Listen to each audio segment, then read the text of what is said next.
옛말에 형무등급 그리고 추무리불량이라는 말이 있습니다. 법의 적용에는 그 적용을 받는 사람이 권력자이든 아니면 권력을 잃은 자이든 예외나 차별이 없어야 합니다. 마찬가지로 무죄 추정의 원칙이나 인 두비오 프로레오, 즉 불분명할 때에는 피고인의 이익으로와 같은 법의 일반 원칙도 피고인이 권력자라 하여 혹은 권력을 잃은 자라 하여 다르게 나누어 적용될 수 없습니다. 그것이 공정한 재판의 전제일 것입니다. 재판부는 헌법 제103조에 의거 증거에 따라 판단하였음을 말씀드립니다. 사건에 관하여 살펴보겠습니다. 이 사건 공소 사실은 자본시장과 금융투자업에 관한 법률 위반, 이하 자본시장법 위반이라 합니다.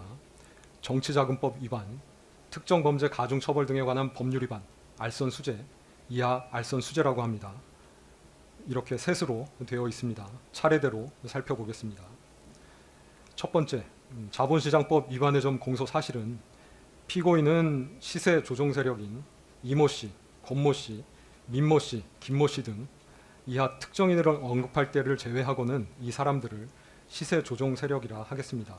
이 사람들과 공모하여 2010년 10월 21일경부터 2012년 12월 5일경까지 사이에 도이치모터스 주식의 매매를 유인할 목적 및 시세 고정 및 안정의 목적 등으로 62만 5,093주에 대한 통정 가장 매매를 하고 3,127회의 이상 매매 주문을 제출함으로써 8억 1,144만 3,596원의 부당이득을 취득하였다는 것입니다.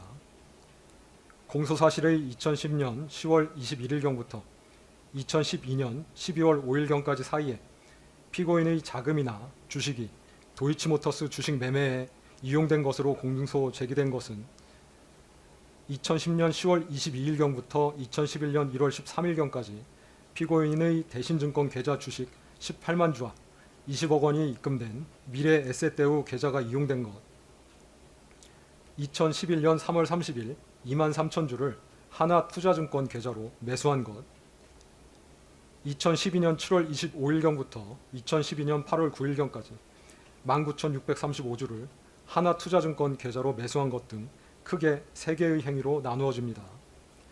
그 이외의 기관에 관하여는 피고인의 자금이나 주식이 시세 조정에 이용되었다는 공소사실 기재는 없습니다. 이 부분 공소사실은 피고인이 시세 조종 세력과 공모하여 공동정범으로 시세 조종에 가담하였음을 전제하고 있습니다. 이에 대하여 피고인은 시세 조종 행위에 관하여 인식이 없었고 시세 조종 세력과 공모하여 공동정범으로 가담하지도 아니하였다는 취지로 주장합니다.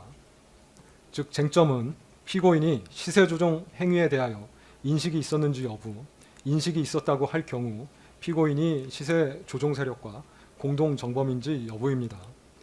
기간별로 나누어 살펴보겠습니다. 먼저 2010년 10월 22일경부터 2011년 1월 13일경까지 피고인의 대신증권 계좌 주식 18만 주와 20억 원이 입금된 미래 에셋대우 계좌가 이용된 거래에 관하여 보겠습니다. 이 부분 계좌 거래는 시세 조종 세력에 대한 선행 확정 판결에서 통정 매매 등 시세 조정 행위가 유죄로 인정이 되었습니다.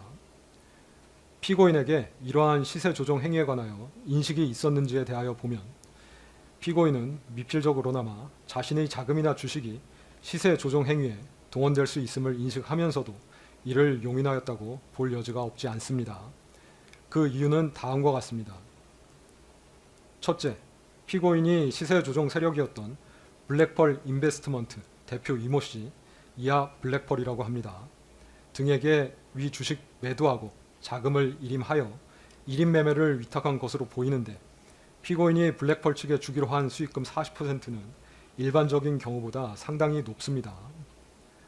둘째, 2010년 5월 24일경부터 기존에 보유하던 도이치모터스 주식 69만 주 중 51만 주를 매도하여 오던 피고인이 일임 매매를 통해 2010년 10월 28일경부터 다시 주식을 매수하기 시작하였는데 그와 같이 다시 매수를 시작할 만한 동기가 불분명합니다. 셋째, 2010년 10월 28일경에서 11월 1일경 사이 피고인의 대신증권 계좌에서는 주식 18만 주가 매도되는 사이 피고인의 미래에셋대우 계좌에서는 같은 시기에 더 높은 평균 단가로 주식 11만여 주가 매수되었는데 굳이 이와 같은 양태로 주식을 매매할 이유가 없습니다. 피고인이 증권사를 통해 위와 같은 매매를 확인할 수 있는 상황에서 이러한 매매 양태에 대하여 의문을 가질 수 있었다고 보입니다. 넷째, 피고인이 홈 트레이딩 시스템 거래 관련하여 증권사 직원과 통화를 하면서 자신의 통화가 녹음되는 것을 염려하였는데 정상적인 거래라면 굳이 그와 같이 염려할 이유가 없어 보입니다. 다섯째, 그동안의 수사기관 진술에 일관성이 없습니다.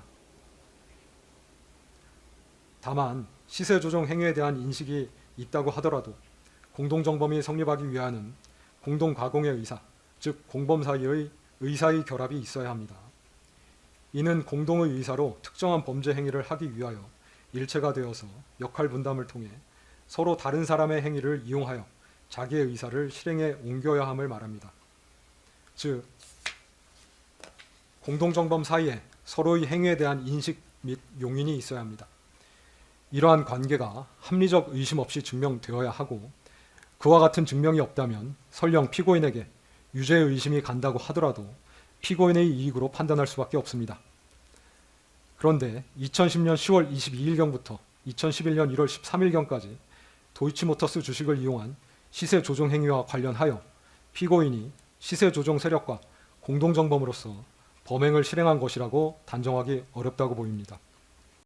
재미있게 보셨다면 구독, 좋아요, 알림 설정까지 꼭 눌러주세요.